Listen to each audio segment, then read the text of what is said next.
पिछले 7-8 साल से हरियाणा में भीम आर्मी के लोग काम कर रहे हैं।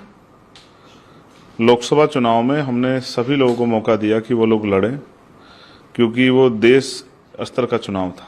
असेंबली चुनाव में और लोकसभा चुनाव में बहुत फ़र्क है। हमारी पार्टी ने वहाँ लंबे समय से तैयारी की है और अच्छे मजबूत काम करने वाले, जिनकी खुद की पहचान है, क्षेत्र में जिन लोगों ने काम किया है, ऐसे अच्छे प्रत्याशी और भीम आर्मी आज़ाद समाज पार्टी का संघर्ष हमारे साथ है।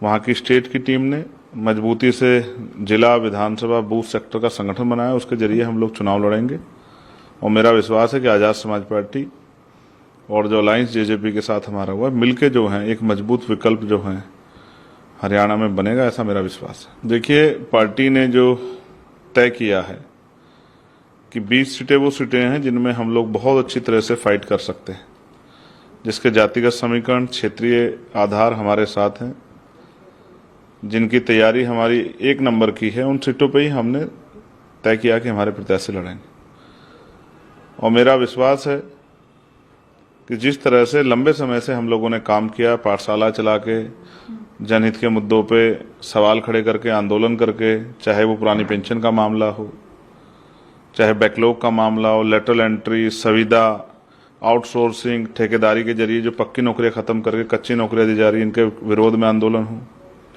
चाहे बढ़ती महंगाई के खिलाफ हो, बेरोजगारी के खिलाफ हो, चाहे महिला सशक्तिकरण सुरक्षा का विषय हो, चाहे किसानों की फसलों का दाम हो, या मजदूरों के लिए न्यूनतम वेतन की बात है। अच्छे जो हमारी पॉलिसी में है कि गरीबों के लिए अच्छे स्कूल खुलें, किसान का बेटा भी, मजदूर का बेटा अच्छी पढ़ाई कर पाए, अच्छे हॉस्पिटल मिले जिनमें इलाज की व्यवस्था प्रॉपर जो है, वहाँ मशीनें हों जांच के लिए, चाहे वो ईसीजी हो, अल्ट्रासाउंड हो या एक्सरे मशीन हो, तमाम चीज़ों पे लंबे समय से हम लोग काम कर रहे हैं।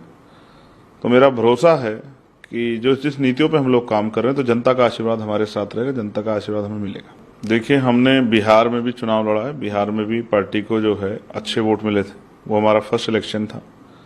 हमने यूपी में भी चुनाव लड़ा, मध्य प्रदेश, राजस्थान में चुनाव लड़ा। राजस्थान में जो 2023 का था असेंबली, हम लोग 3-4 सीटें बहुत कम अंतर से हार गए और 12-13 सीटों पे हम लोग तीसरे नंबर पर रहे। फिर यूपी में पार्लियामेंट का जब चुनाव आया, तो देश का चुनाव था, तो हमने 2 सीटें उत्तर प्रदेश में लड़े, जिसमें हम 1 जीते, जिसमें हमारे सामने एक तरफ एनडीए अलायंस था, दूसरी तरफ इंडिया अलायंस था, और बहुजन समाज पार्टी भी हमारे खिलाफ लड़ी, और दूसरी सीटों में हमें लगभग 80,000 से ज़्यादा वोट मिले। जो काम संघर्ष भीम आर्मी आज़ाद समाज पार्टी ने किया, जनता ने अब उनको वोट के रूप में आशीर्वाद देना शुरू कर दिया है। तो अब हम विस्तार कर रहे हैं।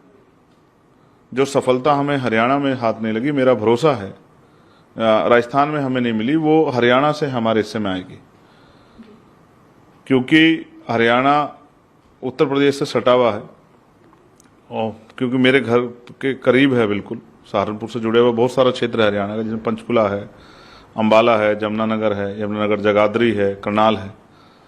तो मेरा भरोसा है कि इस बार जो है पहली सफलता और पहला जो है जो असेंबली में हमारा रिप्रेजेंटेशन, वो हरियाणा के जरिए जाएगा।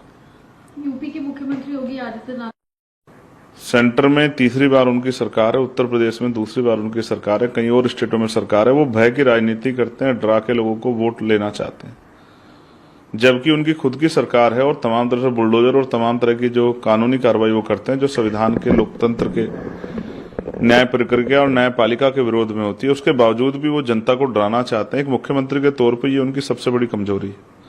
उत्तर प्रदेश में आज ही 2 बड़ी घटनाएं, एक कल घटी है जहाँ 4 साल के बच्चे का अयोध्या में रेप हुआ है, और फरुखाबाद में 2 बच्चियों को एक ही जो है चूनी से मार के लटका दिया गया है।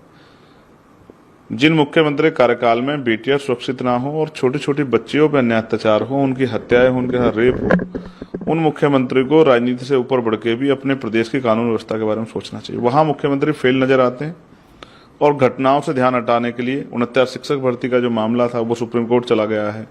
पुलिस भर्ती में जब घोटाला हुआ था, हमारी मांग पर उन्होंने दोबारा से पुलिस भर्ती कराई, और तमाम तरह के ऐसे विषय हैं जिन पे उनको जवाब देना चाहिए। वो समझदार आदमी हैं, तो वो सोचते हैं कि पहले से इस तरह की बात कर जाए, जनता का ध्यान बुनियादी मुद्दों से हट जाए। किसानों को बाढ़ से बड़ी परेशानी हुई, फसलों का बहुत नुकसान हुआ, मुआवजे के नाम पे कोड़ियां दिखाई गई। मैं जिस क्षेत्र से लोकसभा चुनाव जीत के आया हूं, वहां पर गुलदारों का बहुत बड़ा हमला है। मैंने केंद्रीय मंत्री को पत्र लिखा है, स्टेट मिनिस्टर को भी लिखा है। तमाम तरह से जो है इंसान 24 से ज्यादा लोगों की जान चली गई है। मैं समझता हूं कि मुख्यमंत्री उत्तर प्रदेश के जनता के बारे में कम चिंतित हैं, अपनी पार्टी के बारे में, अपनी कुर्सी के बारे में ज्यादा चिंतित है। मैं समझता हूं उनकी चिंता लाजमी भी है कि जनता में उनके खिलाफ बहुत आक्रोश है। अब जब चुनाव आएगा विधानसभा का, तो जनता सूझ समेत उनसे हिसाब करेगी। देखिए, बहन जी हमारी बड़ी नेता है, मैं उनका हमेशा सम्मान करता हूं। मेरी नजरों में उनका जो व्यक्तित्व है वो महापुरुष की जैसा है। उन्होंने बहुत काम किया है और एक लंबे समय तक उन्होंने सेवाएं दी। अब हमारी जिम्मेदारी बनती है कि उनके अधूरे काम को हम लोग पूरा करें। काशीराम साहब, बाबा साहब का सपना भी अधूरा है। अभी मान्यवर काशीराम साहब को भारत रत्न नहीं मिला है, भारत रत्न नहीं मिला। दूसरा, उनके जो सपने थे कि वंचित वर्ग के लोगों को बुनियादी सुविधा और सम्मान मिले, हमारा ये हमने कोशिश की है कि हम हर नौजवान के घर तक ताकत बना के सत्ता में आके हरियाणा के हर नौजवान के हाथ तक रोजगार पहुंचाए। बेटियों को, माओं को जो घर पे रोजगार करना चाहती, रोजगार की व्यवस्था कराएं, उनको सशक्त करें, उनको आगे बढ़ने के लिए प्रेरित करें। किसानों की समस्या और तमाम जो भी समस्या उन पर हम लोग काम करें। हमारी पॉलिसी में है कि सरकारी स्कूल वर्ल्ड क्लास होने चाहिए, सरकारी हॉस्पिटल वर्ल्ड क्लास होने चाहिए, जिससे गरीबों के साथ को आसानी से इलाज और एजुकेशन तो मिले, लेकिन साथ साथ जो है जो जेब की कटाई होती है प्राइवेट हॉस्पिटल में, वो भी बंद हो। तो हम अपनी पॉलिसी पे काम कर रहे हैं और वो भी अपनी पॉलिसी पे काम कर रहे हैं। जनता का आशीर्वाद हमारे साथ है और मेरा भरोसा है कि वो तो लंबे समय लड़ता है। इस बार आजाद समाज पार्टी हरियाणा में पहली बार जा रही है, मुझे भरोसा है कि जनता का आशीर्वाद हमारे साथ रहे। देखिए,